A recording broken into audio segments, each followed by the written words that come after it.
Let's keep this short and sweet. Who, statistically, does the most healing per second in Marvel Rivals? This winds up being easy to calculate for some heroes and really hard for others.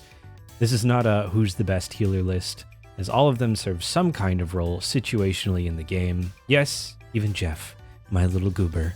So let's start with the one I imagine all of you know to have the lowest output on the list. Okay, so Adam's only healing comes from his avatar live stream. Let me turn on infinite abilities. His avatar stream either targets an ally or himself and hits 3 times for 95 health each, bouncing to other targets if it finds any. His soul bond on his left shift links all players within 15 meters to Adam, and they share a portion of the damage with Adam, and apply a heal over time for 10 seconds. Adam's also the anchor of a team up with Mantis and Star-Lord, granting him a permanent 15% healing increase. Adam can heal 327 health every 6 seconds, and an additional 60 with his soul link per player every 30 seconds. The math winds up being easy for this one, but we'll quickly find out that the other healers grow exponentially more difficult to calculate. Under perfect circumstances, Adam can heal 3,990 health per minute, or 66.5 health per second, on average. That's assuming your avatar live stream hits other allies as it heals them for more, and the 2 soul bonds you hit during that minute hit all 6 members of your team.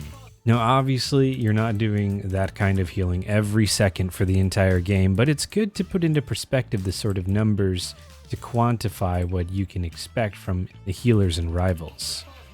We'll see that Adam is by far the weakest of the bunch in terms of direct healing output for sure, but I know that some of you have run into clutch resurrections and the burst healing that got you through in that last second fight. So don't discredit these heroes just because their numbers are a little low, as this is purely a statistical comparison.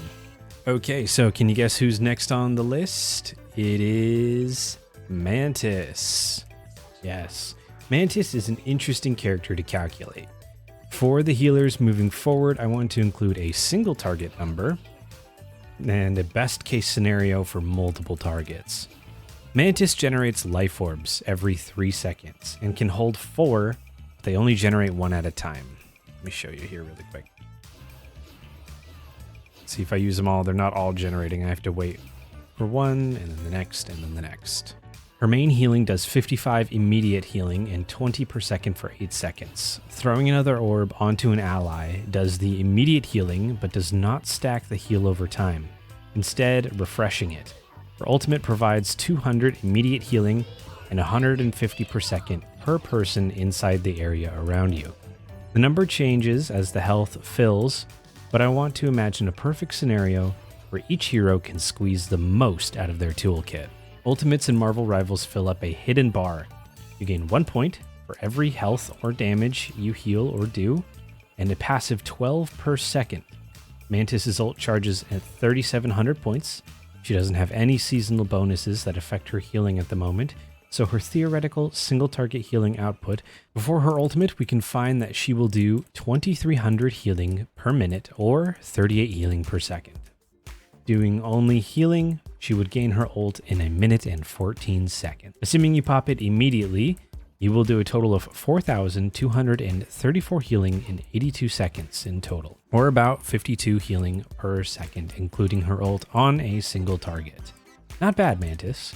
You can see though that we are wasting some healing potential, only healing 1 target at a time. Alternating healing between 2 targets grants an average of 3,500 healing per minute or 58.3 per second.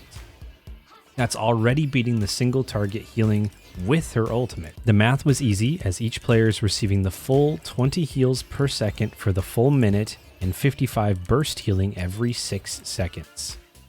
3-player calculations get complicated as the healing over time will fall off between rotating players. Side note, I'm excluding ramp-up periods where the initial few seconds would be lower due to only healing 1 player, then 2, then 3, and instead starting like some races do, where the first lap for cars is to get up to speed. So getting an orb every 3 seconds means that it takes 9 seconds before you rotate back to the original player, leaving 1 second per player left unhealed before they receive another orb. Doing this, you would do 12,900 healing across all 3 players in 3 minutes, or 71.6 healing per second. What about 4-player rotation? That would mean that every player would get an orb every 12 seconds. So, on a 2-minute interval, you will heal 4 players 1,600 health, or about 71.6 health per second.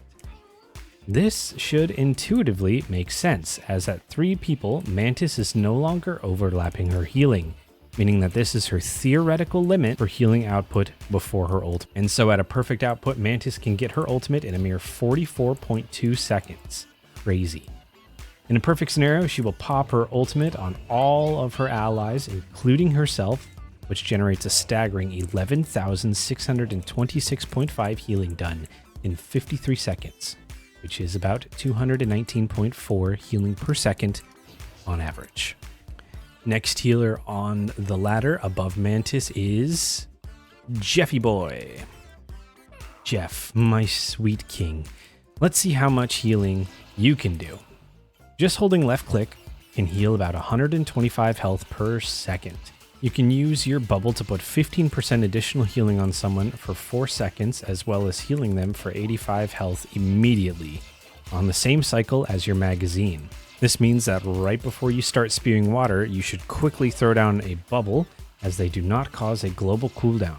This brings Jeff's theoretical single target healing to 154 per second. This would build Jeff's ultimate in 24 seconds. So a single person inside of him could heal for 177.8 healing per second theoretically. Just holding left click, Jeff can heal his entire team for 625 health per second. Weaving in his bubble, imagining it hits everyone, including Jeff, gives everyone the bonus healing.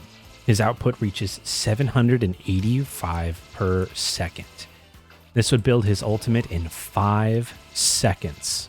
So including the ultimate that heals his allies and Jeff himself, you could expect to see Jeff theoretically put out 972.5 heals per second. Next on the list is Invisible Woman. Season 1 of Marvel Rivals introduced the first new healer to the game, Invisible Woman. Her only 2 healing abilities come from her primary attack and her ultimate, making this an easy one to calculate. On a single target, she can heal for about 80 if both of her projectiles hit, and her magazine is 10 shots every 6 seconds, including a reload. As well, she's an anchor for a 15% healing buff with Mr. Fantastic. This puts her at 153.3 healing per second on average. She'd achieve her ultimate in 24.2 seconds, which heals for 165 per second for 8 seconds. This could bring her total single target healing to 162.1 per second. Not that crazy of an increase compared to other heroes. Her healing pierces all players though, so she really shines in tight group stacks. So if we were able to stack our entire team, she would be able to pump out 766.6 healing per second on average, achieving her ultimate in a mere 5 seconds. Factoring that in with her healing herself and her ultimate, you could achieve 13,971 healing in 14 seconds, or 997.9 healing per second on average. You can see that her healing scaling based on players really brought the numbers up astronomically.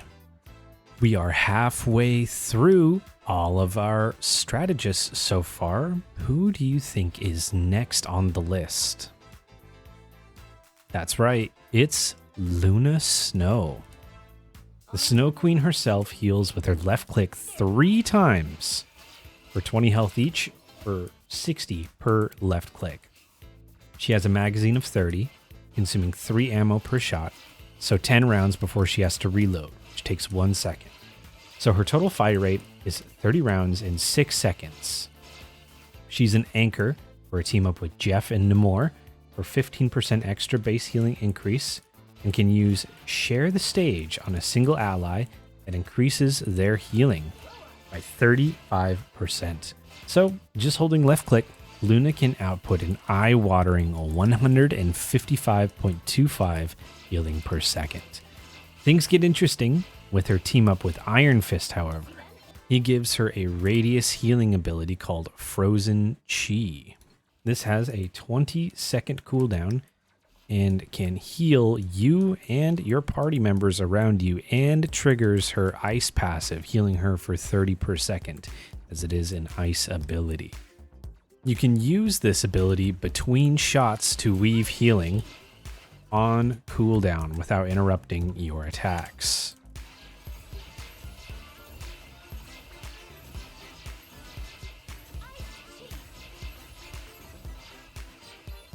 So in 60 seconds, you could do an average of 182.25 healing per second. And for single target healing, you could build up your ultimate in 20.6 seconds. Ludicrous. Popping that and healing your single target should heal them for 200 on cast and 250 per second for 12 seconds.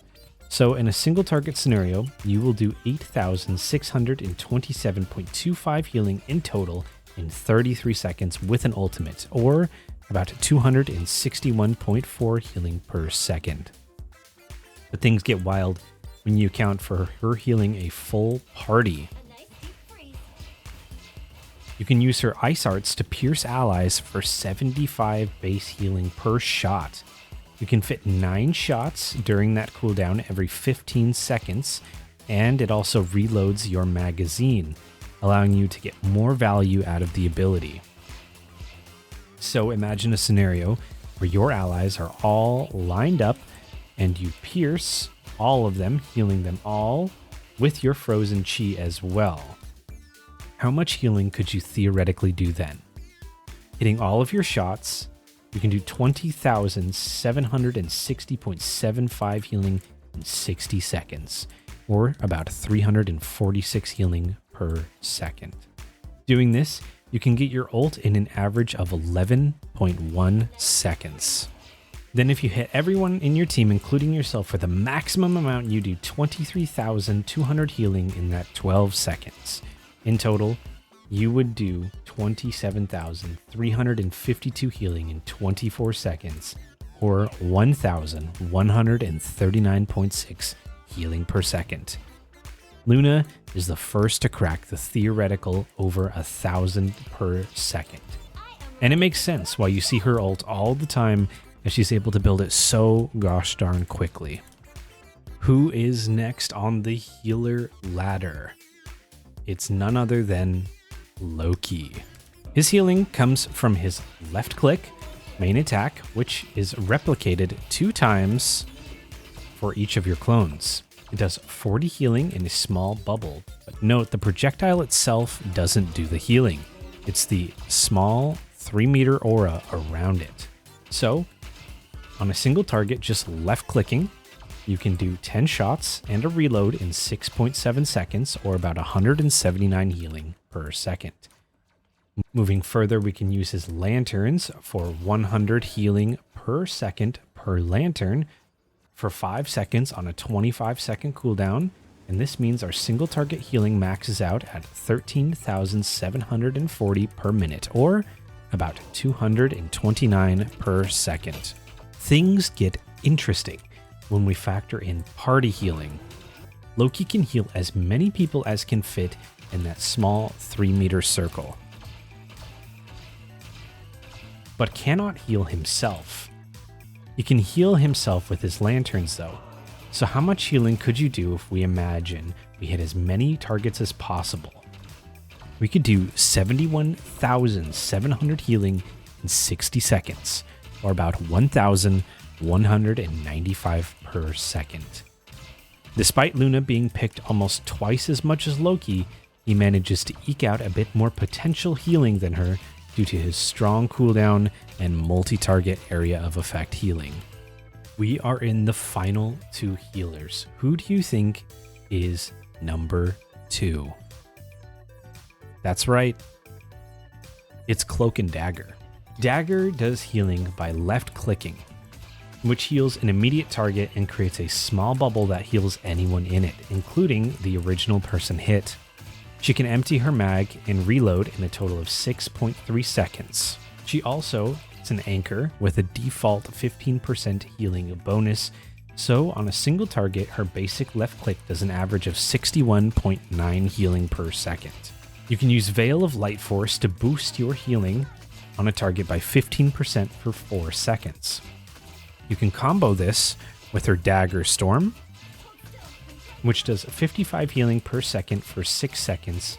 In a perfect scenario, you'd want to throw Dagger first, and then Light Force to get the maximum healing, as there's a short delay between the ability's cast time. You'll get 2 seconds without the extra 15% and 4 seconds with it during Dagger Storm. And weaving that into our routine, we can get about 11,565 healing in 130 seconds, or 89 healing per second on average. You can get her ultimate this way in 34 seconds, which will become one of the most complicated to calculate in the entire game. It's nearly impossible to know the actual size of the hitboxes of the gloop left behind in her ultimate, or if they even stack. So I'm going to run with the estimate of them stacking and without. She dashes 4 times, and I am going to assume a player is only able to stand in 1 spell radius at a time, roughly, and it looks like you can stack 4 on 1 point at any time, so I'm going to go with that number. They heal a base of 220 per second and last 5 seconds, with about a second between dashes placing them down.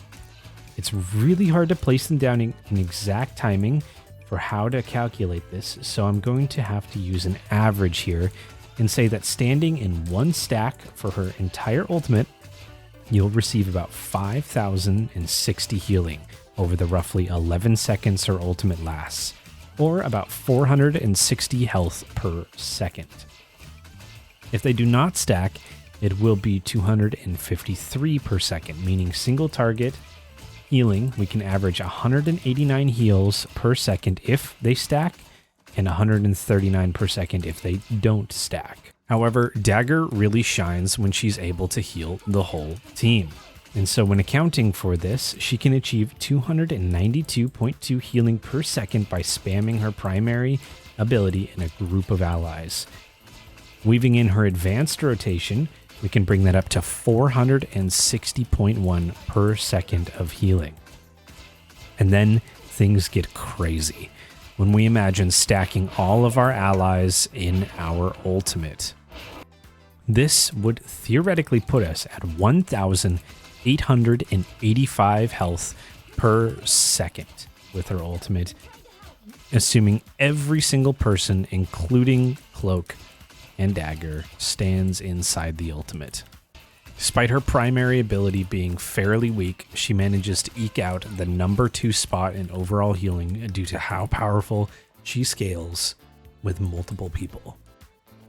This leaves only one strategist left. Now, I knew from the beginning that calculating Rocket's healing was going to be extremely challenging. His projectiles being able to bounce around randomly makes this nearly impossible to pin down and drastically determines how much healing he can do based on which battlefield he's in. In a tiny room, you could get all 8 rounds to be able to hit you or an ally, but in a wide open field, you may only be able to get 1 or 2 to be on someone at any one time. So for Raccoon, for a reasonable estimate for his healing, I'm going to say on average, you are healing 2 people at any given time with 2 spheres. I think it is a safe bet that a decent Raccoon player will have half of their ammunition hitting someone at all times during an intense fight.